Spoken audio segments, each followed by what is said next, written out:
Isang panibagong katakangan na naman nga po pala yung gagawin natin. Siyempre, dahil mataas ang ating BP, kailangan muna natin maghulay. Kaya ano pa hinihintay nyo? Tara na, let's go!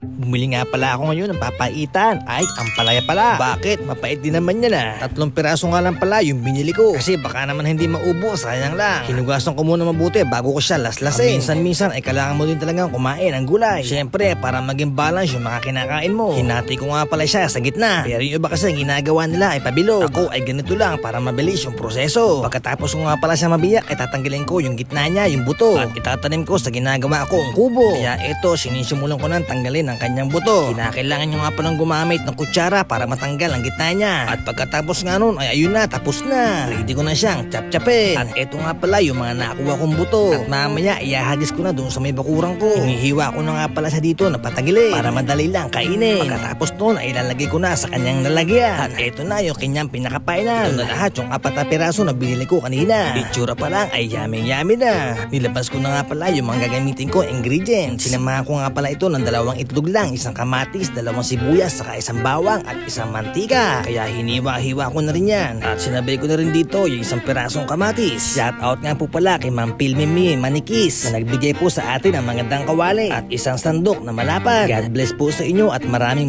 salamat. Naglagay na nga pala ako dito ng mantika. Nung mainit na, inilagay ko na yung bawang. At sinabay ko na rin dito yung sibuyas saka yung kamatis. Hinalo-halo ko lang siya ng konti para maya-maya ilalagyan ko na siya ng tubig. Konti nga lang po pala yung ilalagay ko kasi baka sumobra naman ang dami. At nung kumukulo na nga pala siya ay nilagay ko na yung ampalaya. Wow, grabe, nakakagutom talaga. Kaya eto, tatakpan ko muna siya. Habang iniintay ko nga pala siya maluto ay binatete ko muna yung itlog. Yung iba kasi nilalagyan ito ng sardinas. Ako naman, itlog lang ay masaya na. At eto, titingnan ko muna kung pwede na siya. Uy, malambot na. Nilagyan ko na nga pala siya ng pampalasang sangkap. Walang iba kundi magic.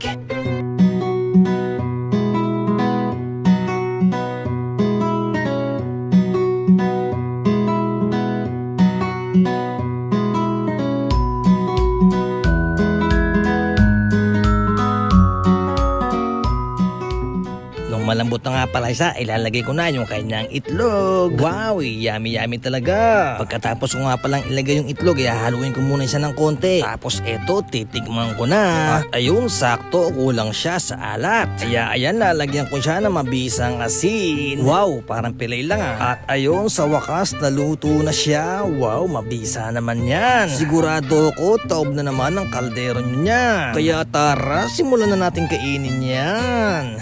So ano pa hinihintay nyo? Birahin na natin to. Okay, hindi ko na siya inalis sa sa kawali para umuusok-usok siya. Yan. Ito, masarap ito. Tapos meron siyang topping sa chicharon sa ibabaw na.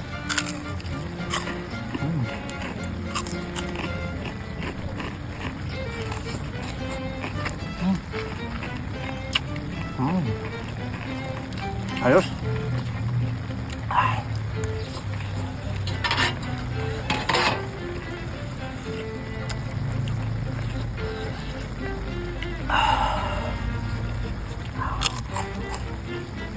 At tibayan ng bunganga.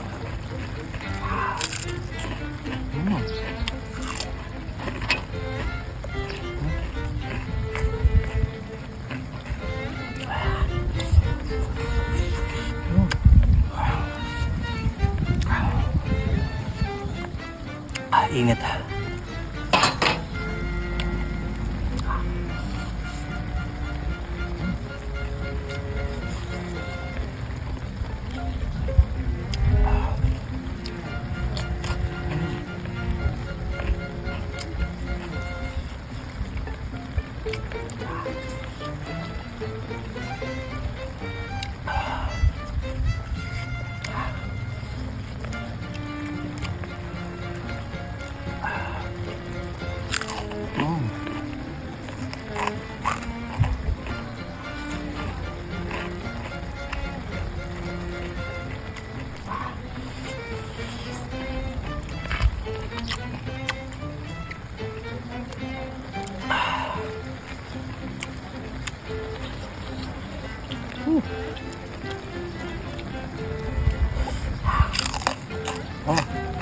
Ang lutong. Chicharon.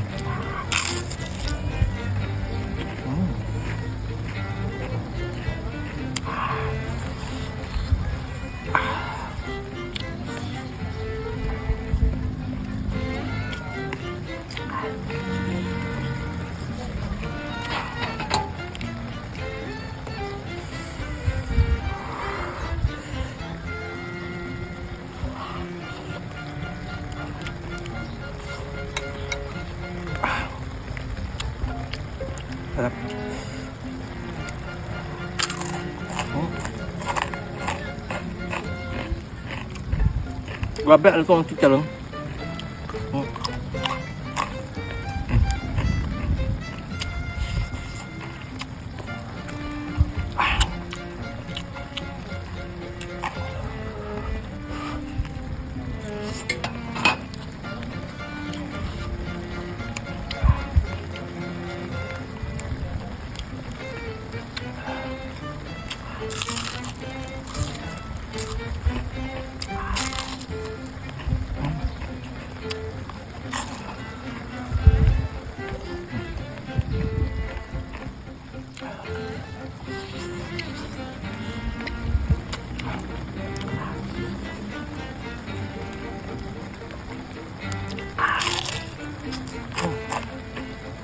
Goods. Diba? Panayo. Simple lang.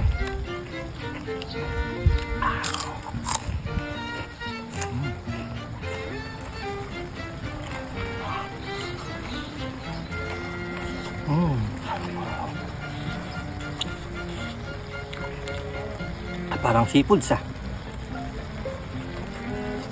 Oh.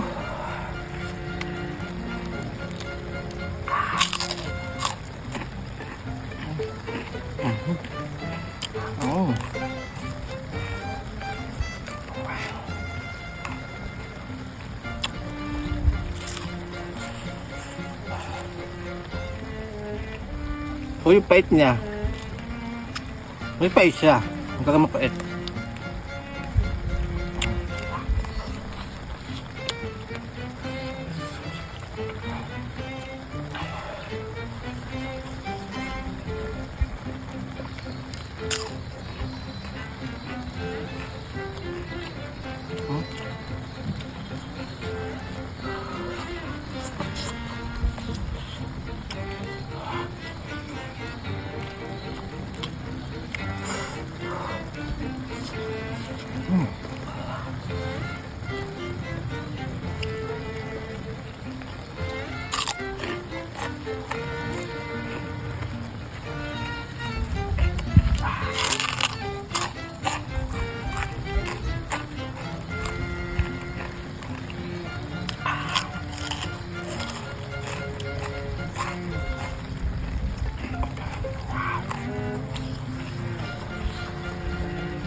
Okay, goods na.